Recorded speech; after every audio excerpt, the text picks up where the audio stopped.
Hey, what's up? This is Brandy, your host of Bold Conversations with B. And as y'all can see, this is my special guest who will be on with me, which is my daughter. But first, Hola. first, I want to shout out my sponsor, which is my brand, B Anderson Collection, which is a cosmetic line. You can check me out. Check out the brand at brandydanderson.com, where you can buy any of the liquid matte lipsticks. They are $10 right now, so go check them out for the bold lip. Anyways, y'all, I am super excited for today. I am so glad that you are here. Thank you so much. Shout out to those of you who are supporting me live today. So, in this conversation, in my first episode. And let me know if you can hear me. We'll be checking out the chat and stuff. But in this first episode, we are just going to be talking about having a conversation. I'm going to ask Danylle a couple of questions, but we're going to be talking about healing, trauma, mother-daughter relationship, and just kind of really telling and articulating our story. We are no experts, but we want to share the things that what we had to do to overcome and get to the space and the place of where we are today. Seriously. So, anyways, I'm so glad that you are here. If you have any questions, you can comment. We'll see the comments down below. But shout out to everyone that is checking us out for this first episode. So, let me introduce my daughter here today, which is Danylle Christine Martinez. I don't think the middle name was necessary. It's so necessary. Anyways, I want to introduce her. Danylle is my 21-year-old daughter. Yes, I have a 21-year-old daughter. She is currently right now attending TCC, and she is majoring in kinesiology.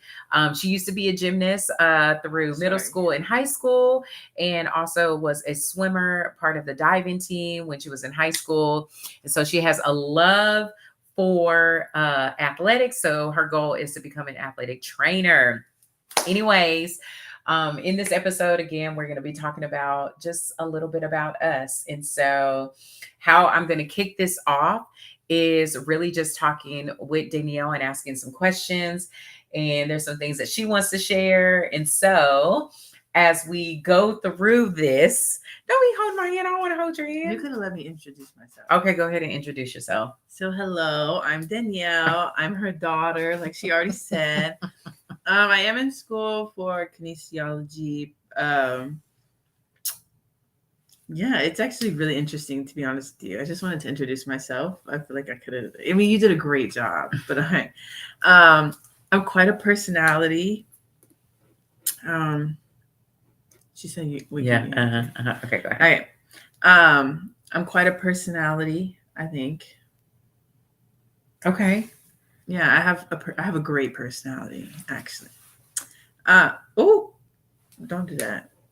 And we just vibe over here. That's my motto. Just vibe. Okay? Just vibe. So we're gonna just dive right into it. This is just us having a girlfriend conversation. Because Danylle plays so many parts in my life. When I think about Danylle is the best friend, the older sister. Well, could be the younger sister to me. We have moments. Where We do, one. And then like when she comes home late. That's a whole nother story for a whole nother day. Thank you very much. Saying, no. All right. So, Danylle, as we think about the mother-daughter relationship and some of the things that we've gone through, we're going to go backwards to move forwards to where we are today. But let's take it back. And you are, share whatever you feel comfortable sharing. And I know that you wanted, as we work forward, I know you wanted to share like perspectives of me and like share with the audience about how you see me. But let's work backwards to help people understand, like, how did we even get to this place? So did you want to start from? So let's start from, let's take it back to middle school. And let's talk a little bit about, like, let's talk about it in a sense of how do you feel like that you, let me ask this. What was your perspective or your view at the time as a young girl who was dealing with a lot of stuff and what was the view of me that you had at the time? Okay. I know. Okay, don't. Okay. So I'm actually gonna go for it. I'm gonna go elementary school. Okay. Because I think when you're in elementary school, you think your parents can do no wrong. Mm-hmm. So you're like, everything that they're doing, they're doing it for a reason. This is the way they love me, you know, blah, blah, blah. Because my mom used to whoop me in elementary school and be like, I'm doing this because I love you. I'll be like, okay, you know, like, you know, we're gonna take it um with the woo, I don't know. You like, used to whoop me, and then after, like, I would cry. I would go in my room, and then she'd come in there and be like, Danylle, do this because I love you. I need you to learn the lesson. Mm-hmm. And it was kind of like okay, well, I'm getting popped. I'm getting, like, it was just very like a way of emotion. And towards middle school, I think you realized the whoopings wasn't really doing it for me. So yeah, at the time I was like, okay, my mom can do no wrong. She's probably right. Every lesson I'm learning is probably for a reason. I used to get in trouble for everything. I was getting in trouble for everything. And then middle school came around, I was still getting in trouble for everything. But at that point, I was like, I don't want to say I started to resent my mother, but I'd be like, I don't want to speak to her. I don't really want to be around her. I know not to ask her questions. I know when to ask her questions, because 9 times out of 10, her answer is no. I wasn't able to really go to like social events. I wasn't able to like really get out the house. And at the time, like, you're sitting there like, oh my gosh, my mom is so annoying. Like, she doesn't let me do nothing. Mm-hmm. Well, I guess, yeah. Because Kylie wasn't born until I was like later in 8th grade. So, okay. So you're just like, man, like, why does she keep doing this? Like, she does not leave me alone. She won't let me go out. It's like she wants me on house arrest, like 24/7. If I wasn't at school, if I wasn't in a sport, or if I wasn't in an after school program, I was at home. And then if I wanted to do something, I had to let her know like months in advance, because it was like, well, we're busy, Danylle. We have this. And I'm like, okay. And then I'm seeing it like as my other friends are like telling their mom like the same day, and they're able to go. And it's like, why can't I do that? You know? So at the time I was like, oh, we're not cool. Like, I don't want to say a wall, but like, you know, I'll let you in sometimes. Pick and choose my battles. So I didn't want to argue with you every day. But I think when I think about those times, I was a single parent, raising a child on my own. No, you weren't. I mean, in elementary school, yeah. But Yeah. In middle school, no. No. But trying to figure it out. Yeah. I was still pretty young. And the example that I had was very aggressive. The example of, you know, my background and where I grew up, it was very aggressive. But thinking about the aggression, so let's go into middle school. You know, this is a time where typically kids at that age want to find a space and a place to be able to connect, find community. Every now and again want to get some sound advice from mom, or be able to talk through some things with mom. So like, what did that look like at that time? Like, how did you view me at that time? I didn't view my mom as a sounding board. I would come to her like, oh, how was your day at school? It was good. You know, we did this, we did that. I probably need help with homework. But because there was so much, like, sometimes there was tension, you're just like, I don't even want to deal with this today. So I'm just going to go in my own space. I'm going to stay by myself. And because we were moving around a lot from like elementary school to about middle school, I didn't stop switching schools till middle school. So just right about that time, I was like, okay, who are my friends? Because I haven't had a consistent group of friends. And then I finally was like, okay, I finally found my little, I don't want to say group, but like, you know, I ran cross country, but I had like a little group of people, and I was like, okay. And we were all kind of going through the same changes. We were in the same things. We were interested in, like, I was in band. Well, I was probably in band for like a year, but I was in band. And I was in choir. And so the people I had friends with, and I ran cross country in middle school. So I had this like little group of people, and then I did gymnastics. And for the people at gymnastics, I was the older one. So I was more of the example. And I was like, okay, I can't go to the people here with what my frustration is. I have to be an example for them. And then over here, I could go to my friends, but they're kind of I want to say privileged, but they had more leeway parents. And then I was like, okay, I couldn't really go to my mom for certain things.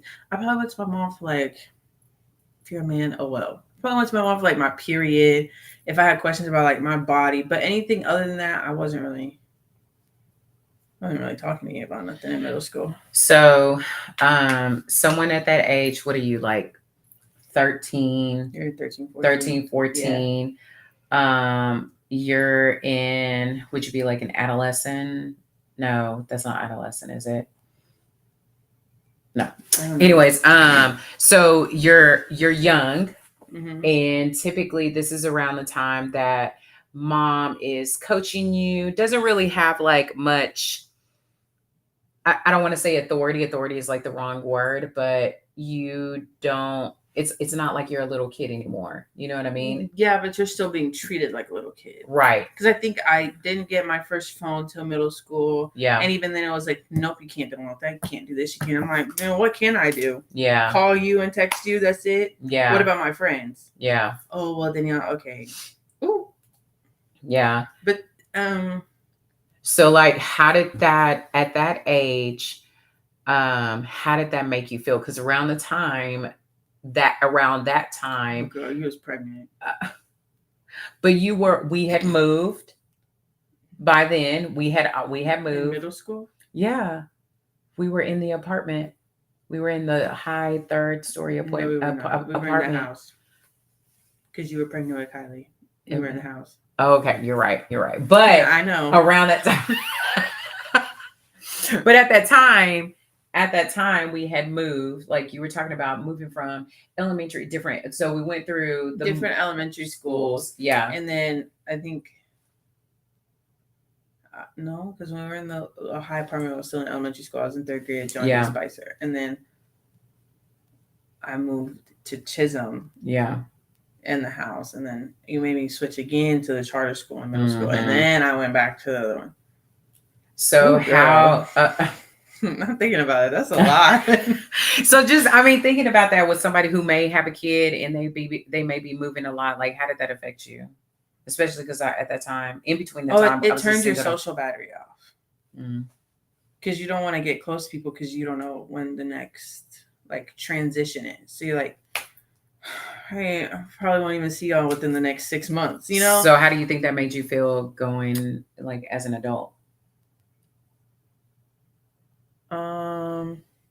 Like, I don't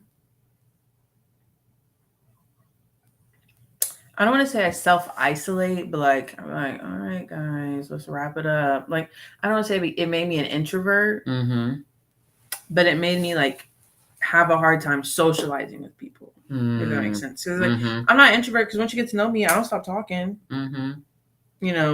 Or even, maybe I am just a little bit of an introvert because at some point my social battery dies. I don't want to be done with all these people. But anyways, I'd be like, okay, I have to slowly ease my way in with people. I'd be like, oh. Like, it maybe look like I don't like you, but I'm kind of reading your vibe out first. Yeah. Because I don't know how to approach you or how to have a conversation or anything. So I'm just kind of like, okay, let me see your manual. See if you're even someone I want to get to know before I sit here and waste my time trying to be your friend. Yeah. I guess is how it is. And it makes it hard to read people sometimes. But you also, like, you don't want to, like, I don't want to say it makes you build a wall, but you kind of be like, okay, here's 1 brick, 2, 3, and slowly go down. So like it made me keep my circle of friends very small. Probably only kept like 1 or 2 close friends, and then it was like, oh yeah, anyone outside of that, oh, you're cool, I'm not going to talk to you. Yeah. Even my closest friends, I don't talk to them every day. I may send them like a TikTok, but I feel like that's not talking. That's not talking. Yeah. So let's talk a little bit about, now we're in middle school. So we talked a little bit about the elementary life, like there was some moving around. It was just me and you for quite some time. And then we fast forward to middle school. I have another child. I get married. I have another child. I think maybe we should start when you start dating. Okay. Because that's a transition. Okay. Too. Okay. Because that wasn't interesting. Because okay, it wasn't interesting. It was just like because you dated people before, Yeah. but you didn't always let people come around. So Mm-hmm. I mean, she had this one boyfriend, but like Oh. he wasn't all that in a bag of chips, you know. But like he was, you know, all right. Yeah, he was all right. I don't have a lot of memories of him. I guess it's like yeah, he Okay. was around, Mm-hmm. but most of my day at the young like ages, I was with Grandma Teresa. Yeah. So I don't have Yeah. a lot of memories of him. And then when your schedule became more like, okay, I can be around a lot more, I would start coming over more. But okay, here's the other thing.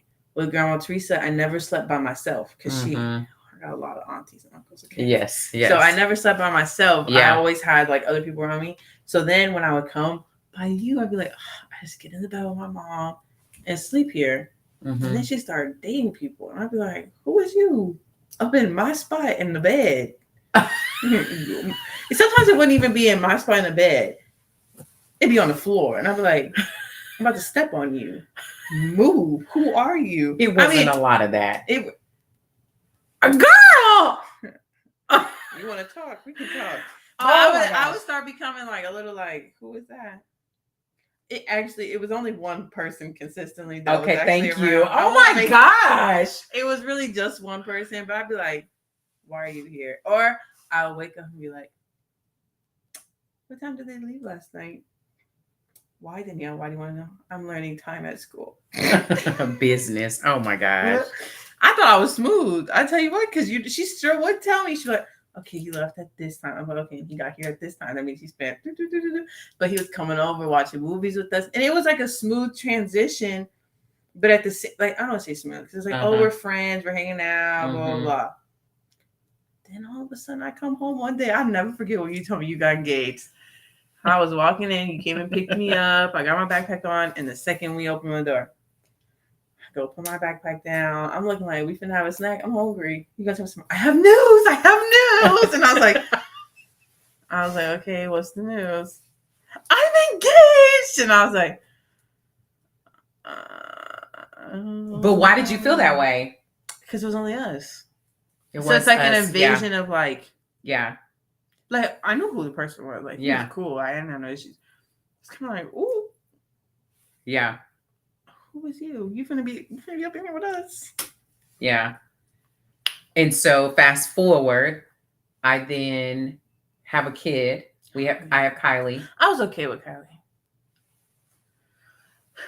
I have Kylie, but then let's bring it to high school. Like there was a lot of emotion that was going on in between that time. There was a lot of emotion in middle school too, but I didn't know what it was. I guess it's like because when you're in middle school, you're not learning about depression, anxiety, and so you're just like, "Ooh, this feels a little strange." But oh well, thug it out, you keep pushing. So, what was some of the signals now when you look back at it that you should have known it was something? Crying all the time. I probably cried almost every day, and I'd just be sitting in my room just crying right. all night. I would go upstairs. I'd stay up all night. I'd cry. Yeah. It was definitely no sleep. Yeah. There's a big one. No sleep. Had no desire, no motivation to want to clean my room. You just kind of like, oh, well, another day, got to get up. And then here she comes. Then your room's not clean. I'm like, oh, okay. It's just like. So for the mom who's hearing this, like from some of the therapy sessions, and we're going to talk more. We're going to talk about our therapy sessions, but the more that the last time I kicked this off with, hey girl, hey, and I had the therapist on, those are forms and signs of mild depression or any type of form of depression. Was a lot of the crying, not feeling motivated to do anything, just feeling like I'm taking day by day, like hour by hour, minute by minute. It's just blah. Yeah. So we went through middle school. We got a little bit of elementary. Let's dive a little bit into high school. Okay. So high school was around the time that you were still doing gymnastics. Started swim. You started swim. You did the dive team, or did a little bit of swim, but was doing mostly the diving. Was on the dive team. Let's talk about that. Like, let's talk about the friendships that did happen and then didn't happen. Okay. I would do anything to stay out the house. Mm-hmm. I don't care where I was, what I was doing. I don't care if I was doing something I wasn't supposed to, as long as I was out of the house. Girl, my hair looks strange, and I don't. Anyways, mm-hmm. I was doing anything to get out the house. I think at some point within there, I had a boyfriend. I was over at his house every day. Mm-hmm. And we would just sit there and we could look at the ceiling. And I was like, as long as I'm not in my house, Mm-hmm. It didn't matter. And I did dive. So my schedule, okay. So I was doing gymnastics, right? Yeah. Freshman year, I was doing gymnastics. Freshman, sophomore year, I was doing gymnastics. But sophomore year, I decided to join the swim team. Mm-hmm. So freshman year, I had a tutor. She came over, blah, blah, blah. I didn't have a car. Sophomore year, still didn't have a car, but I was never at home because I had to be at the pool around 6 o'clock? Yeah, in the morning. I had to be up around 5:30, right? So I'm up. I'm at the pool from 6 till school starts about 8:30, right? Yeah. My bridge started at 8:30. Yeah. 8:30. And then from 8:30 to whatever time school let out, 3:45. Yeah. Yeah. 3:45. And then right after school, I would go straight to gymnastics practice. And then right after I come home, do my homework, then go to bed. Me and my tutor, Miss Keisha came. Yeah. Yeah. She would come over most nights. Then I would go to bed. So there was barely any family interaction. I was okay with it. I was barely getting any sleep, but either way, I was still getting barely any sleep because I was dealing with depression, anxiety stuff. So either way, I wasn't getting much sleep. Mm-hmm. And then it became, my mom was like, Danylle, you're not sleeping. And I'm just like, okay. And it wasn't eating. You weren't eating properly either. Well, that started in middle school too. Yeah. That started in middle school.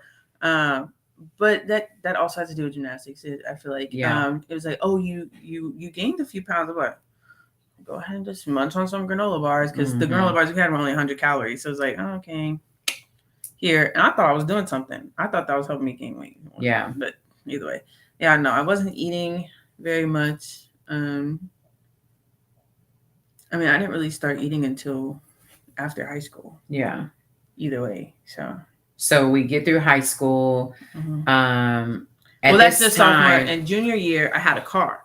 Junior year, I had a car. Yeah. I was never home unless I had to be at home. Mm-hmm. If I had to be home, okay, I'd be at home. But I'd be like, "Oh, Mom, I'm going to work." Mm-hmm. I was not at work, but sometimes I was at work because I still had income coming in.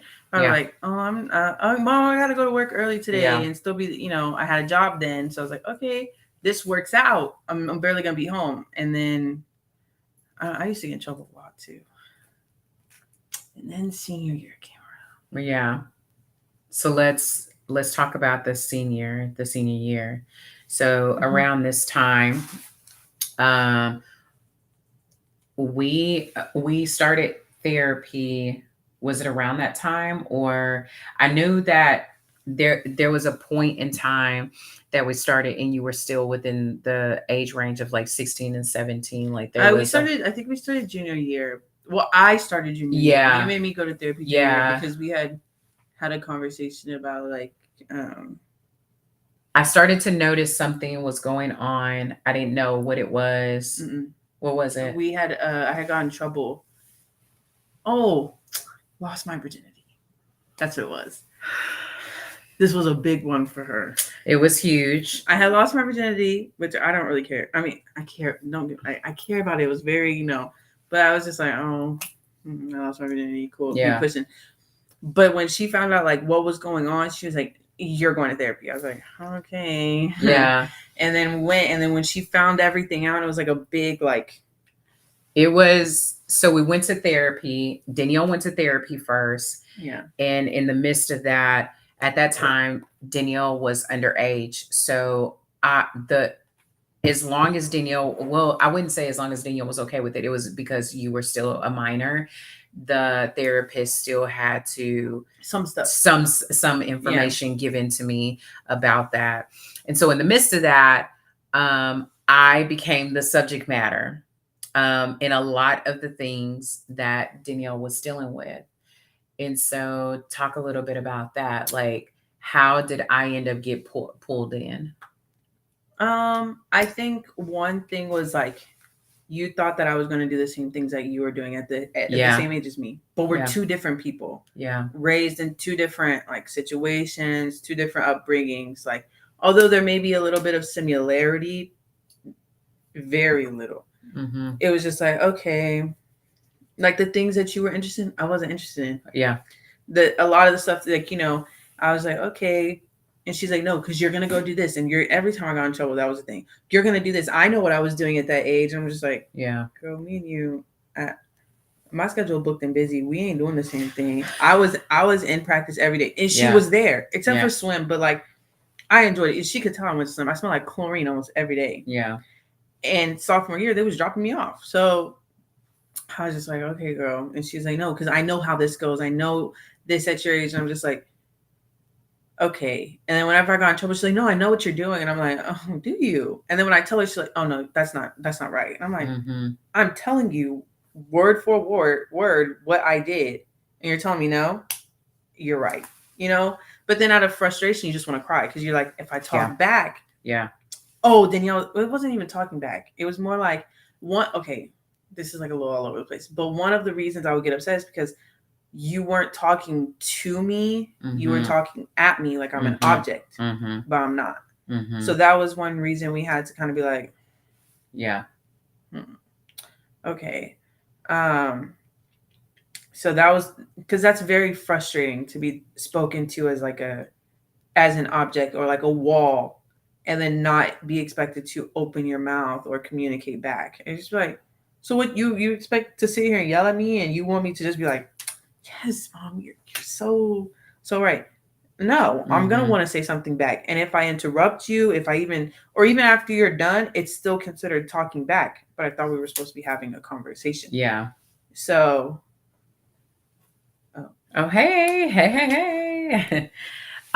So thinking about that,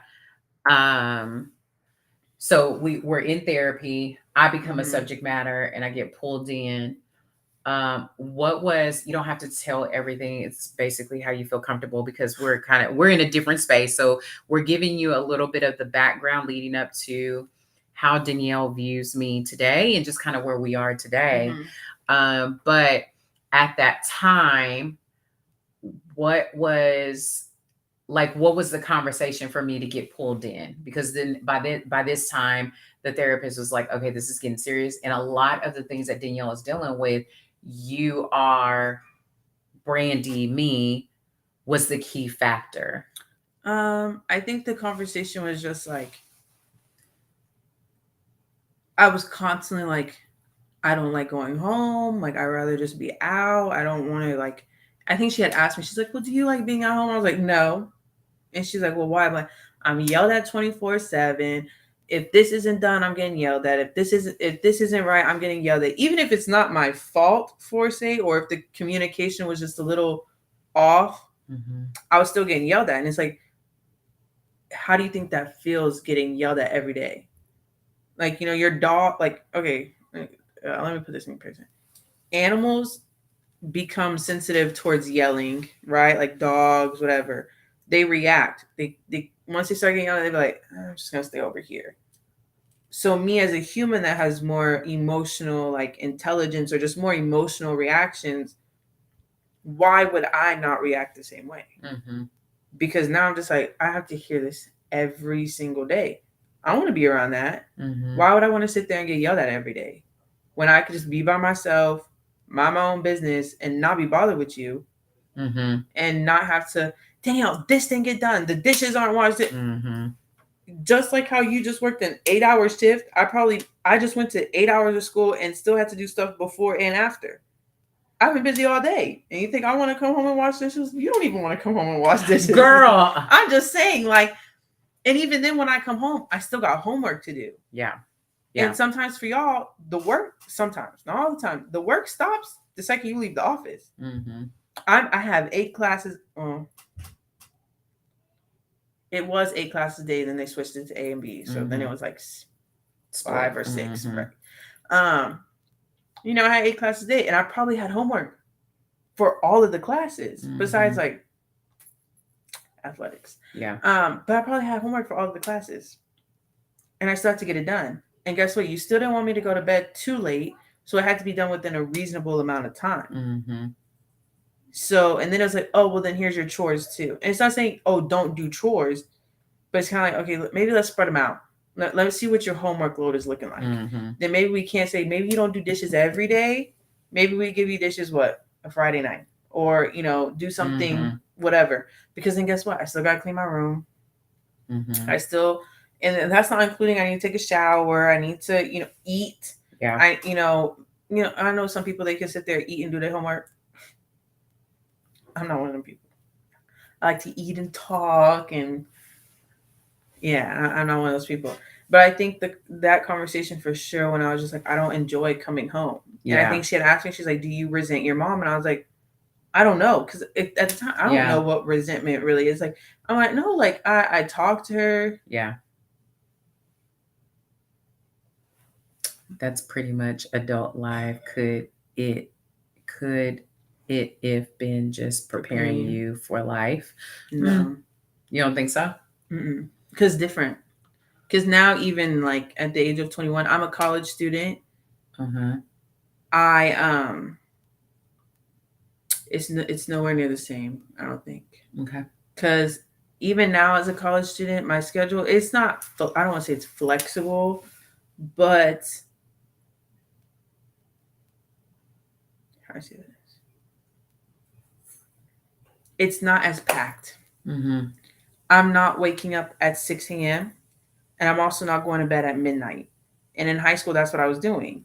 I was getting up 6 a.m. and my whole day, there was not a break. There wasn't even a moment. Like, yeah, I had a lunch, but during my lunch, because I had gymnastics after or a swim meeting after, I was doing homework. And then when I got home, I still had more homework. There was no like break. There was always something. There was homework, school, practice, homework, school, practice. And the 6 hours of sleep I got, I was like, okay. And as a teenager, you're supposed to get more sleep than that because your body's still developing, it's still growing, it's still changing. Yeah. And once you've hit, it's not saying that y'all's like adult bodies aren't done, but it's kind of like, okay, you're no longer going to get any taller. You might shrink instead of growing this way. You're actually going to go down. My body wasn't doing what it needed to do properly because I was mentally exhausted, and it started off in middle school and it kept its way that same way. And even now, like kids now, they're dealing with the pressures of a middle school student in elementary school, and the pressures that a high school student had now they're dealing with in middle school. And then the college level that I'm at now, I kind of be like, hey, this was the pressure. Like, oh, you need to figure out what college you want to go to in middle school, elementary school, almost 6th grade.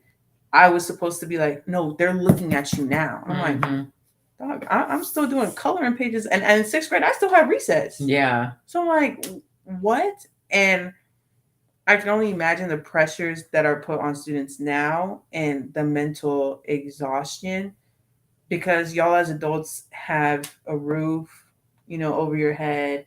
And it's like, we're worrying about where we're going to be at the age of 20, at the age of 50, like at the age of, 10, 15.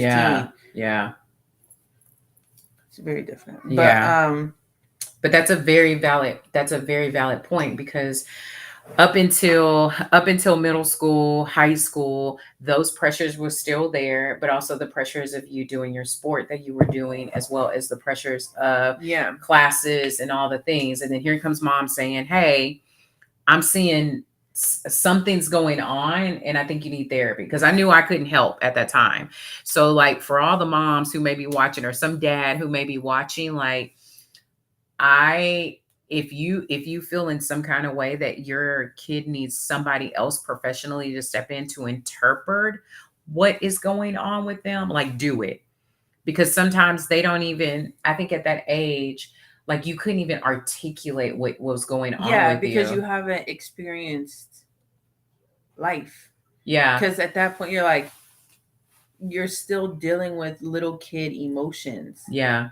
Okay, so I'll bring this back. I saw a TikTok saying that like babies cry for a reason because they're figuring out emotions. And as they get older, they're like they only know so many emotions. They know happy, sad. Mm-hmm. Okay, they know good, bad. That's what they're taught.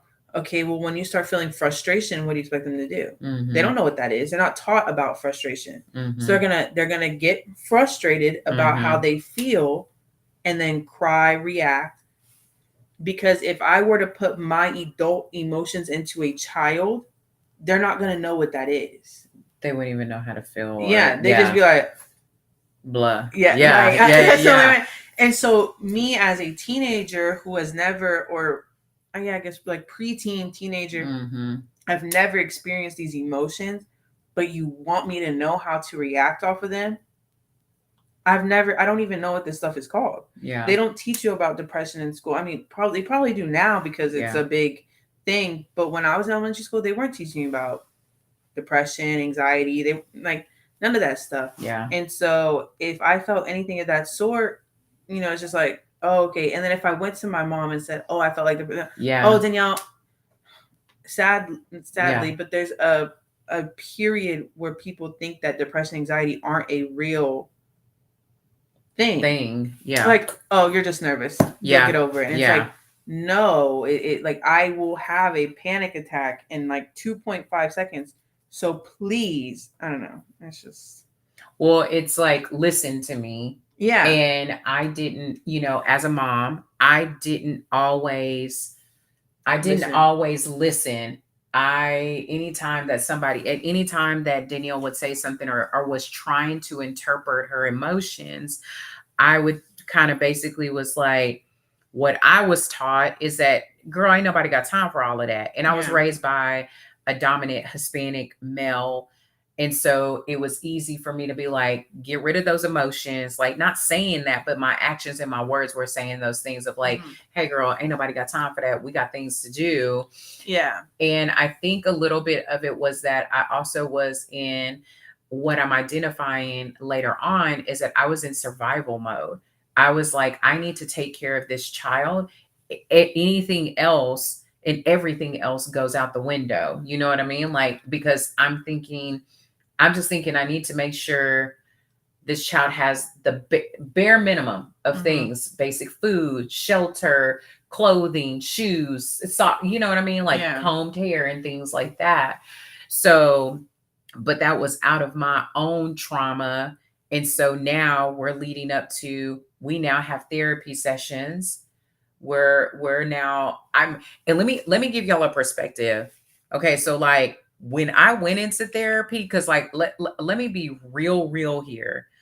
I felt like everything that Danielle was saying in therapy, I was like, that's BS. I'm not like, are you effing kidding me? Like, this is real. Like, I want to be real with y'all, because like in those therapy sessions, I was being presented with what I was putting out.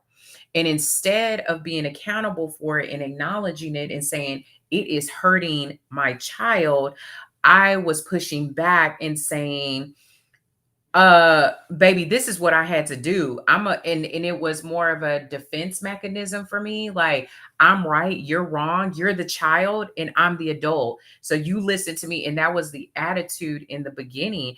And it was really hard to hear some of the things that Danielle, because at this time the therapist is helping her interpret what was going on emotionally. And so now she's at a moment. And I remember moments when we were in these therapy sessions. And it's funny. Trying not to flip out. Yes, like try not to flip out. Because I was just like, I can't believe you would say something like it. Because in my mind, I'm thinking, I'm a single parent and I did the best that I could. Now I can articulate that, but I was doing the best that I could. And now you're complaining and saying that the reason why you can't express yourself emotionally is due to me. That's not fair. So I felt like it wasn't fair to how I was trying to parent her. But what I did realize is that a lot of the pain and the hurt that I was harboring and keeping and not releasing, I was then giving it to her. Yeah. And it didn't allow Danylle to be able, to express herself. And it was hard. Like I could tell whenever she was getting ready to say something, like she would look at me and be like, oh my gosh, like, cause you got to go home. Like after these therapy sessions, you now got to go home to each other.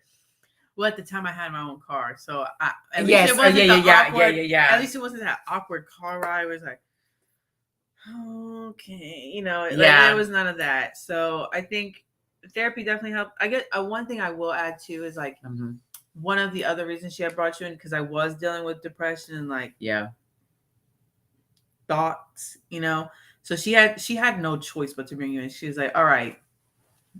Yeah. You see this right here? We got to fix this. Yeah. And it was just like, she doesn't want to come home. She's having suicidal thoughts. Yeah. She's like, whatever. And it's just like, all right, come on. And it's just like, okay. And then it was like the conversation of like, do we need to send you to the hospital? And it was like, it was like, no.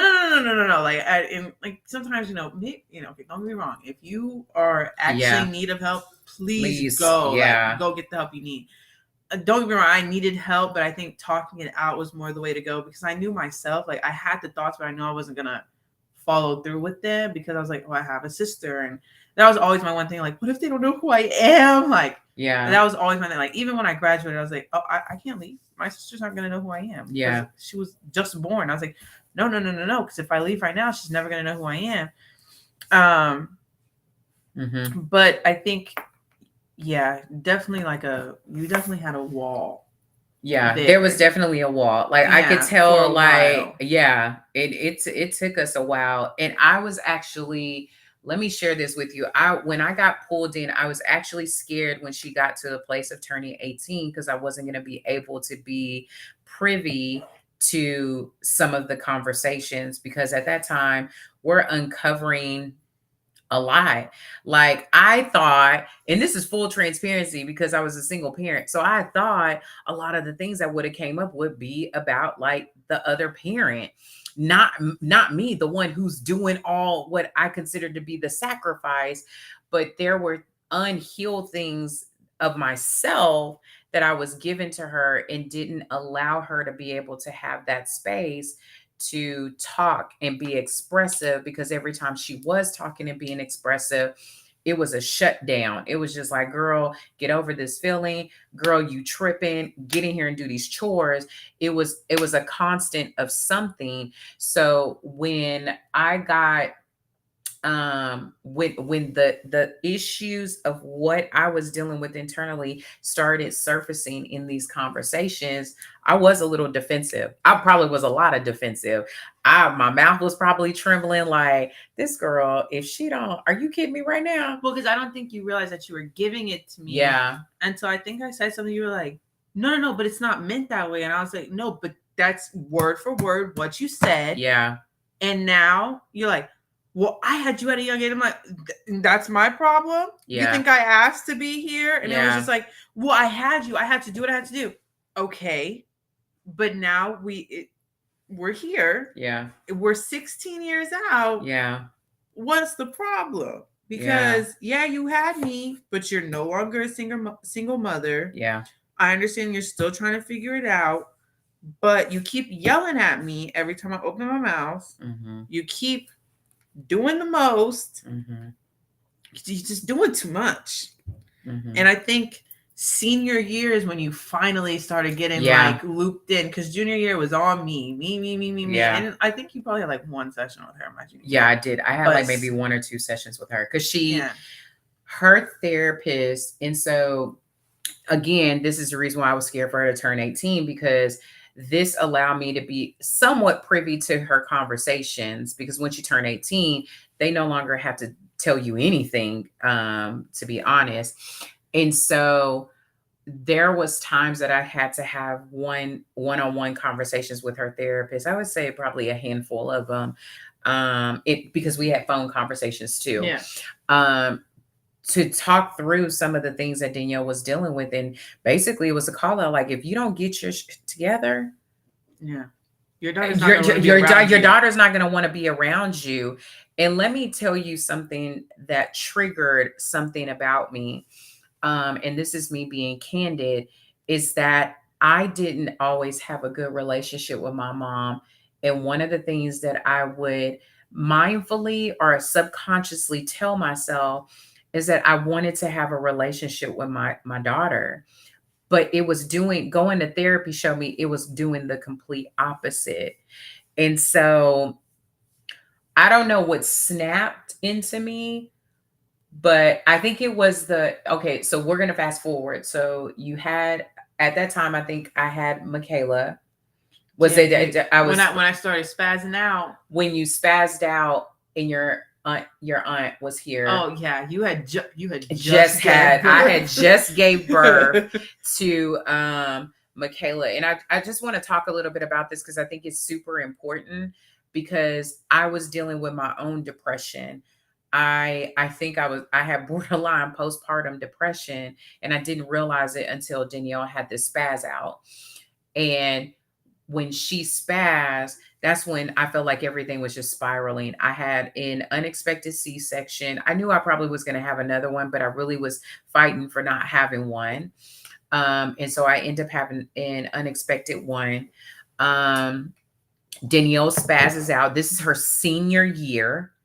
Like it was Right? like a few months before before graduation. graduation, like spazzing out, making threats to be with the other parent, like I'm out of here. And it was a lot emotionally for me. And this is no shade to Danylle, like at all. Okay, But let me make a preference to this whole thing. Okay. The reason why we had got at it in the first place was because she had found out I was going over to his boyfriend's house. Yes. She was just screaming and yelling. And Yeah. I think everyone in the dad was in the room. He kind of realized like, oh, Danylle don't care no more. She is, because I said nothing. I wasn't crying, I wasn't reacting. I was just looking at her like, okay, wrap it up. Like, okay, girl, this is how we gonna react. Yeah. All right. And the dad was like, Danylle don't care no more. And I was like, someone said it. Okay, we're here.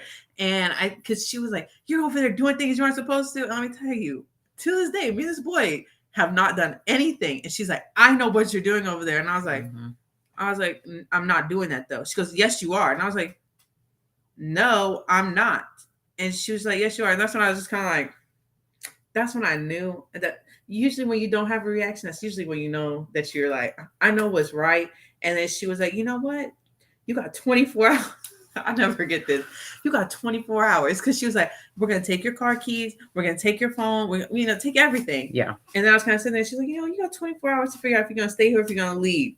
Mm-hmm. And I thought she thought that I was going to be like, I'll stay. I'll be. Mm-hmm. I woke up that next morning. It was time to go to church. Mm-hmm. And I was like, okay, this is my sign. I'm going to go to church. Mm-hmm. I'm just going to leave. So I went to church. I went to my friend's house. On my little, I don't want to say burner phone, but my little old iPhone that I had that was so cracked. I took over there. I connected to my friend's Wi-Fi. I called my aunt.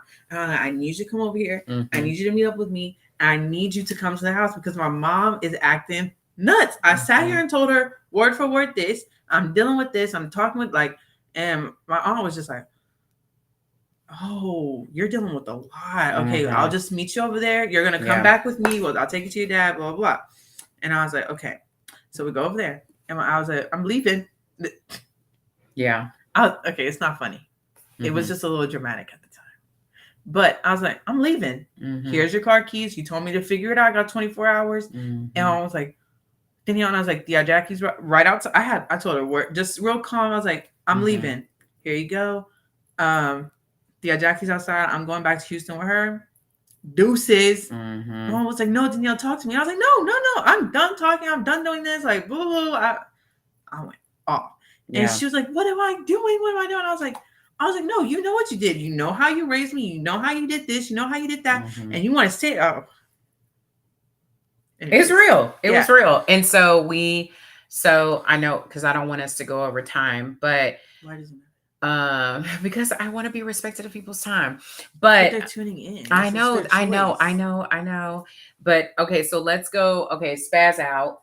Yeah. And then after the spaz out, Danylle made a decision. Yeah, she told me that I have to stay nearby because it was my scene. Well, it was my dad said forward. He's like, I don't think coming down here is the best idea because the Houston credits are different than the ones in Fort Worth. yeah, So if you're missing something for Houston, whatever, you may not be able to graduate on time. yeah. And then my mom was like, okay, we'll call your tia, see if you can go stay with her because she lived down the street. Yeah. And I ended up going to go stay at my cousin's house, and it was probably the best decision. Yeah. We did have our awkward moment for a little bit.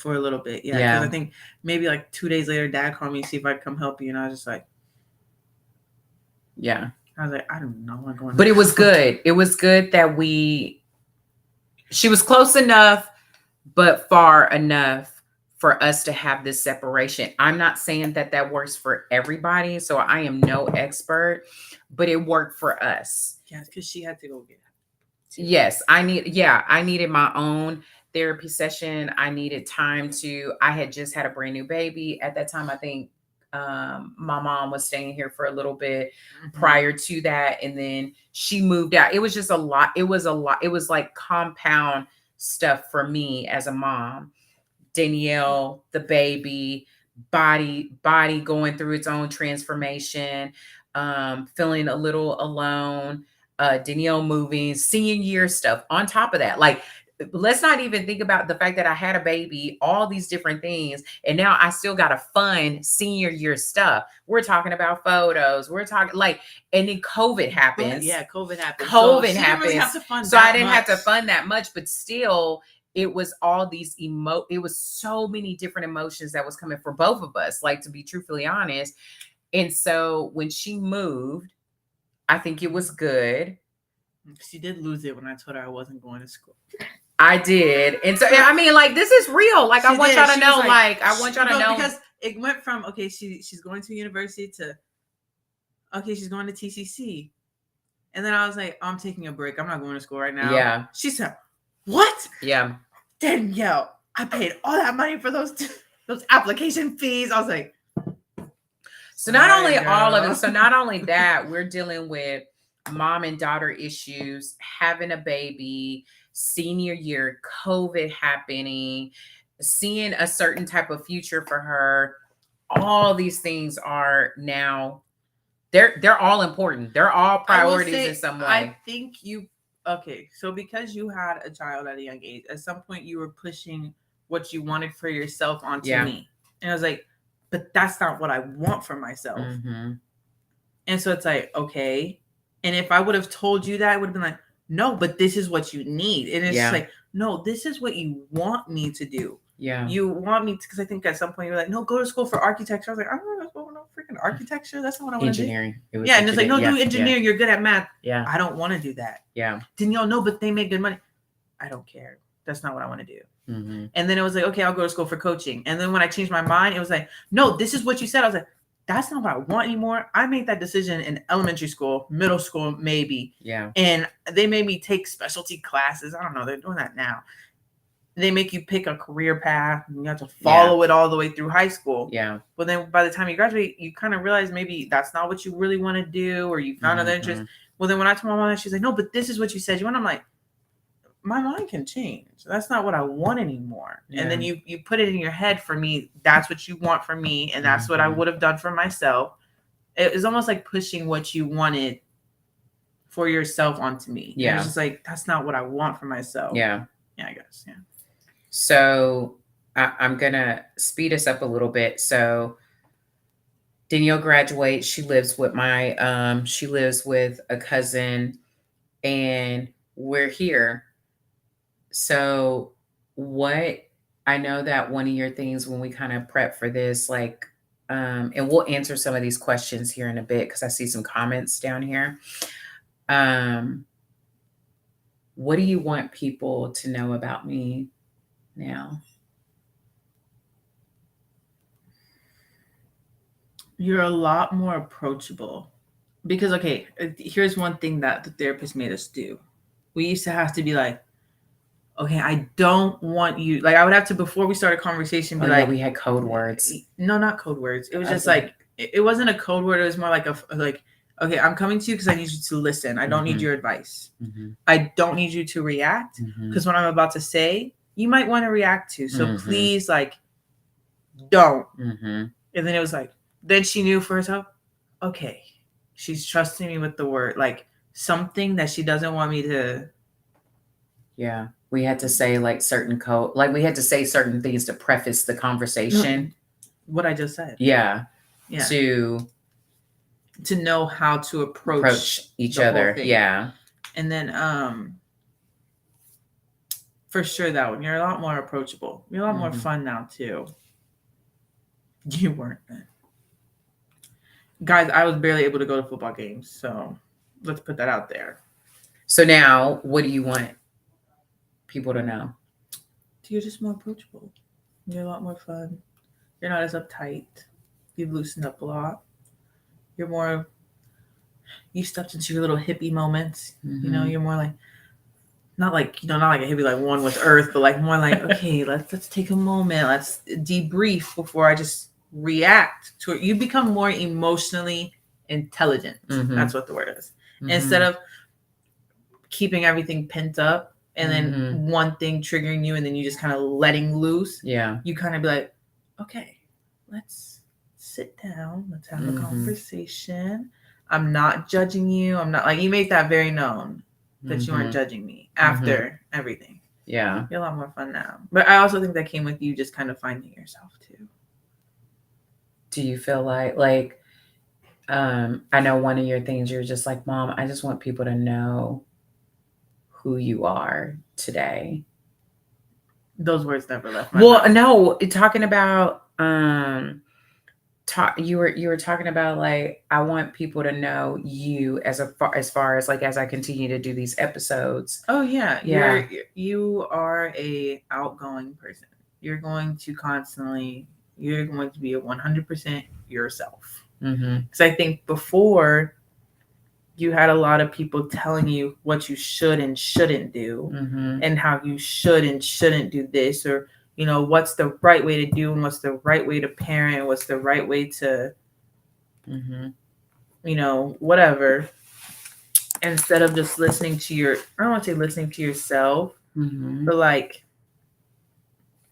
listening, I don't want to say listening. Yeah, listening to yourself, but like you, instead of having people dictate what you did and then asking you if you took their advice after, now you're actually just doing what you want to do. Yeah. You're not as easily persuaded, I guess, is the best way to tell. Hey, Renee. And so we're going to get to questions, but I want to ask this last thing. So if you wanted somebody to know, like if you had to share about your mom, our relationship, like what do you want to tell our audience about us today?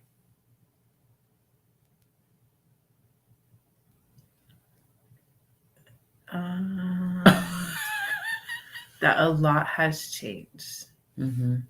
I think the way people.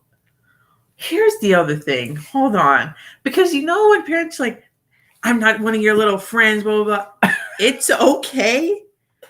Me and my mom be kiki and ha about some stuff. Okay? It's okay to have moments where it's like, you my dog, you know? Not every moment has to be like that. But it's okay to have moments where it's like, you're actually cool. I was telling my mom that too, like, you're actually cool for real. Because growing up, I didn't think you were cool. I really thought you were just really, don't take this wrong, you were really, really annoying. But now you're actually cool and you're really funny. But it's switch. It's like all the things that we went through and all the things that we endured. Yeah, now you're funny. And you're actually cool. Before, you weren't. You were cool to other people. Yeah. But you weren't cool to me. Yeah. Yeah. Yeah. Yeah. No, that's real. Yeah. No, that's real. When other people came around, they're like, Danylle, your mom's so cool. And I'm like, you're just like, who? Where you meet that woman? Well, who is We that? got two different experiences, okay? Period. You don't live with her. Hashtag cool mom. Don't But gas her up like, too much. but girl, shut up. But today, what I can say, so let me express that, and we'll address some of these questions. But today, I can say that Do you think I'm cool? I do, Oh, and but I can say wow. like me and Danielle's relationship is so like different. Vibe. It's a vibe. Okay, vibe, whatever you want to call it, but it is different. Like because now that she's a young adult and just thinking about everything that we went through, it's like I'm no longer this dictator. It's more of I'm an advisor or a counselor or in That's what it is. Don't be a dictator to your kids. It's not a government that you're running in your house. yeah. You're their parents. And I also read this thing about like you may not be a narcissist, but you can have narcissistic tendencies. Mm-hmm. And there were times where you would have them. Mm-hmm. You'd be like, well, my mom used to gaslight me sometimes. I love you. But she used to. Mm-hmm. So it's just like looking back at it, my mom's not a narcissist. Like, I'm not saying that. But she had little tendencies where it's just like, what are you doing? Like, do you not see how this doesn't make sense to you? But then I'd be like, you know what? She's my mom. I'm not gonna say nothing. Mm-hmm. I'm not gonna react. I'll be calling her out now. I'll be like, girl, don't be doing all that. I mean, we've had our moments. Like we've had like I think We've had it's a 3 this year. Oh, shut up. I can't. Whatever. I've been keeping track.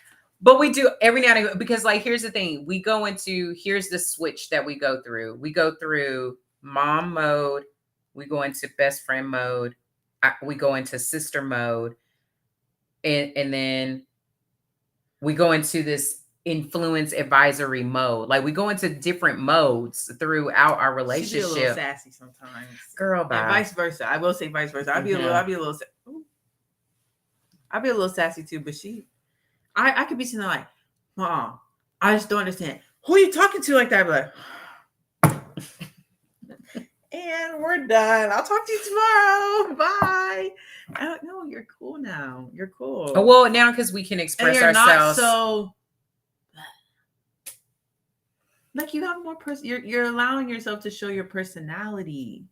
So let's see here. We're gonna address some questions Just and then we'll drop off. But that's our story. We're no experts, but we wanted to share that with you. And there's probably more that we could have given y'all, but you know, she doesn't want to go over time. Well, I just want to be respected of people's time. Okay, so I know 5 people watching. A girl. Okay, hi 5 people. Hey. Okay, so I know you are 21 now, Danylle. Do you think the structure in academics helped you out as an individual despite not really enjoying your teens because you were so busy? If you had to change it, would you have done so? It was no. Wait, I would change it, yes.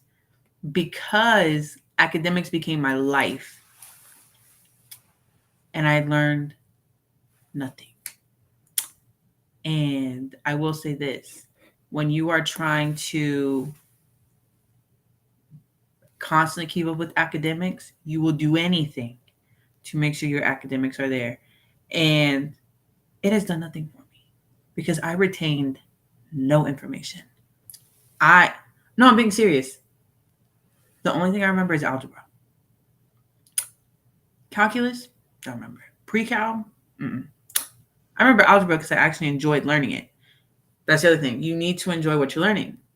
Well, I think for the it other to also thing, be retained. Oh, well, I think but the academics other, weren't. I didn't want academics to be my life. Well, I think the other thing is like listening to your kids, like understanding when too much is too much.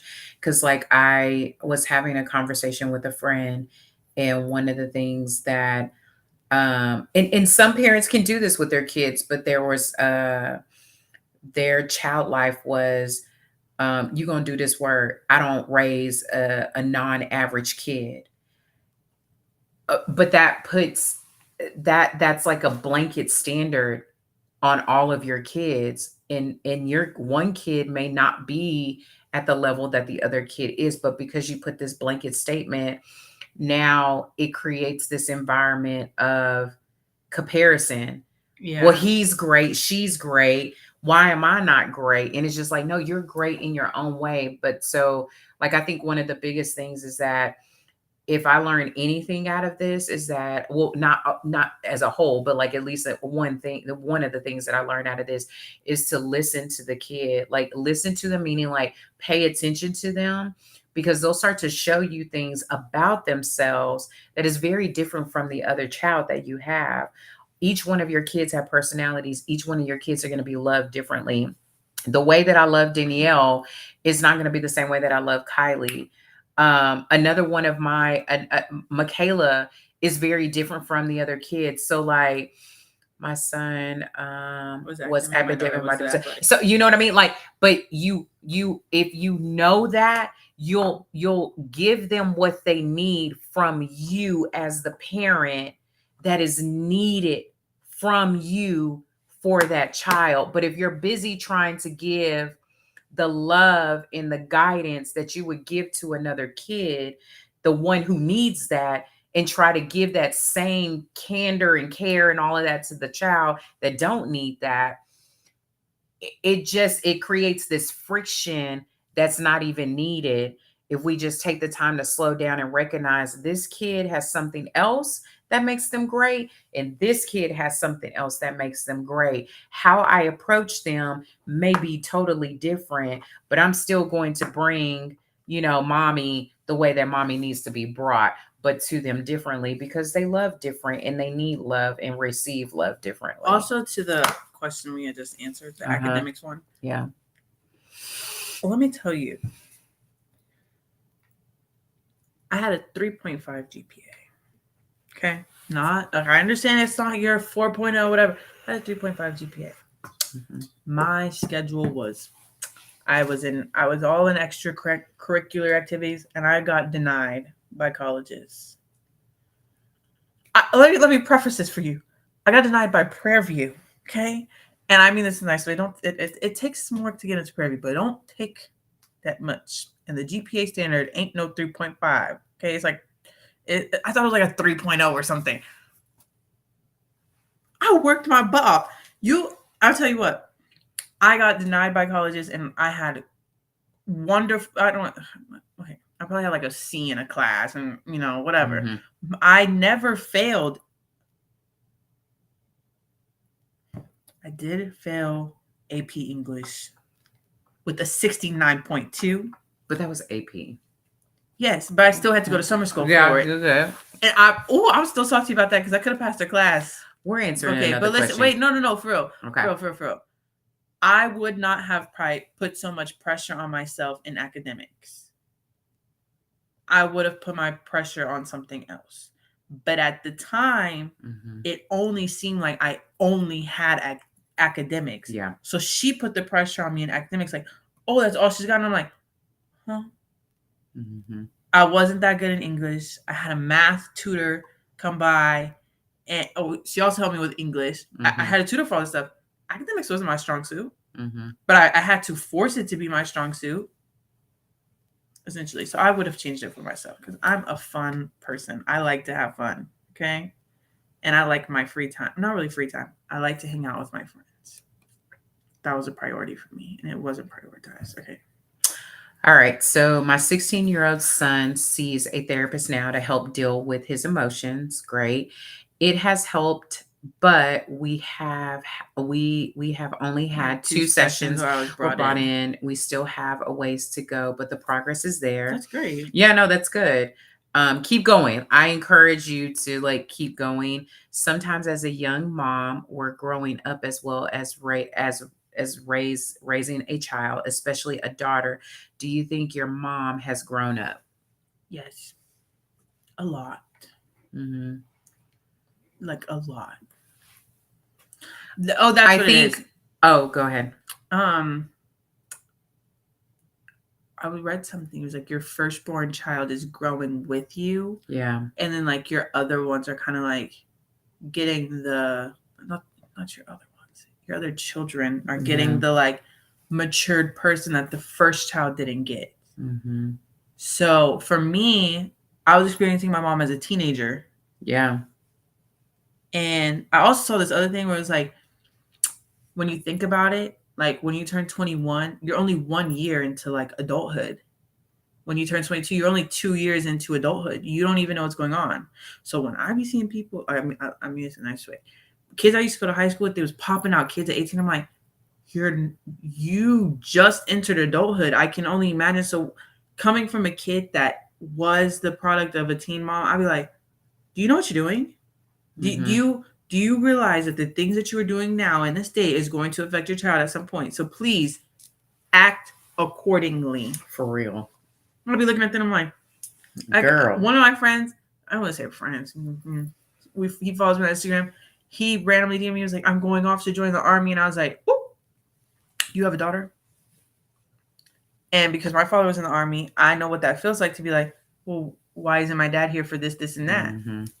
It hurts. And it's just like, oh, and you're processing that at the same time. It's a lot. Yeah. But because you don't know what's going on either. Because what the army, what that mean? The army, what that mean? Anyways. But as the I wouldn't say it's a crazy thing, but I think when I was younger and I started with the company that I work for today, I actually wanted to be an advocate for teen moms. Like I wanted to speak to them and help them early on because to Danielle's point, like it is a lot because you're uncovering and discovering yourself as well as trying to uncover and discover another human being, and you really don't even know yourself truly. So and you're only able to mask emotions for so long. Yeah. Before they start to seep out. Yeah. So I can fake be happy all day long, but slowly but surely it's gonna seep out. Same thing with you. You can, while you were having me like, oh, I'm gonna make it seem like her life, she just has a glory. It's like little bits and pieces start to seep out. I'm like, oh, this ain't so glorious. Oh, you wanna with me now? You haven't seen that TikTok? No. Oh. So overall, the pictures that y'all see of me and Danylle together, it took us a lot to get there. To what is, before we drop, what is one thing, if there's a mom out there that was a teen mom, or even not even just a teen mom, like a mom who's dealing with what we've dealt with, like what would you encourage her? What would you encourage the child? The child? Yeah. What would you say to the mom and the child? I'll start with the child first because I feel like I have more perspective than Yeah. Everything is going to work itself out for you, but you got to go deal with your stuff. If you need to go talk to your counselor at school, I would rather you go talk to them than nobody else. Yeah. And for the mom, you got to be patient. Because you're getting frustrated because you don't know what's going on with this other person because you don't even know what's going on with yourself. So how do you think a child feels when they barely even know any emotions? They're probably going through it too. Yeah.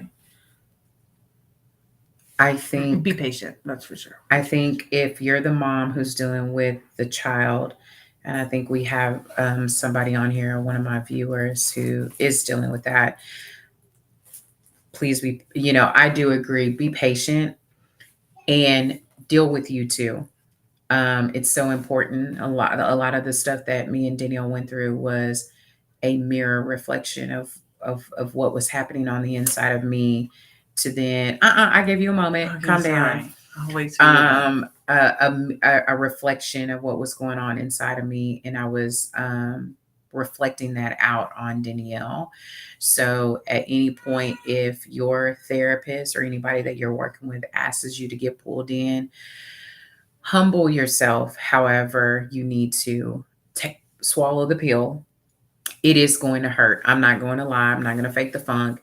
It is hard to hear somebody tell you that the reason why your child may be lashing out is because of you and because you aren't taking the time to take care of you in the inner parts of you. Do the work. Because the long run is that now my kid can lay in the bed with me, or I say that, but like in a way of like, mommy, I just want to be near you. Mommy, I just want to talk to you. Girl, what are you doing? Mom, what are you doing? I need to talk. And then she don't be answering the phone. So I would say the the other end of that is the reward, the fruit of is that you now have an influence on you have an influence, A positive influence on your kid at this age. So as she grows, we continue to grow with one another, but as she grows, she still continues to trust me because I've shown I'm going to do the work, and I will continue to do the work to make her feel like that she has a safe space, a safe place to be able to be open and vulnerable and to be herself when the world is treating her like as if she's nothing. So the one place that that she can come to and find peace, patience, and no judgment should be here. It should start here. Because when she goes out into the world, the world is not going to always be so kind. So I'll say that patience is very much true. You had something else before? Yes. Mm-hmm. You're pretty much dealing with a reflection of yourself. Because there's times where I act just like her. And she'd be like, it's almost like a frustration of like, it's like talking to yourself. Mm-hmm. You're dealing with an attitude that's just like yours. You're dealing with a mini you. Mm-hmm. And you're just like, where did this come from? You. It came from you. So sometimes when we go tit for tat, I'll be like, oh, you want to do that? Because I learned from the expert to do the exact same thing. So you are dealing with this. You have to understand, like, how would you want to be approached?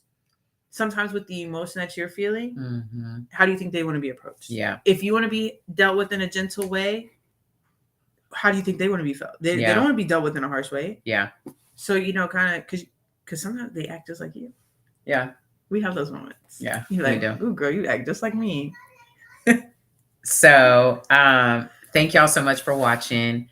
Next week, I don't know if Renee Hunter is still on here, but she will be coming on. She is our sex therapist for all the mommies out there. She's gonna deep dive into some of the things that we're having after maybe menopause or getting into a certain age, and how do you bring the flair into the wifehood, marriage, and all the different things. So make sure that you meet me here next week at 6:30 on Wednesday to have bold conversations with B. Yes. I have to go to the bathroom. Okay. Bye, y'all.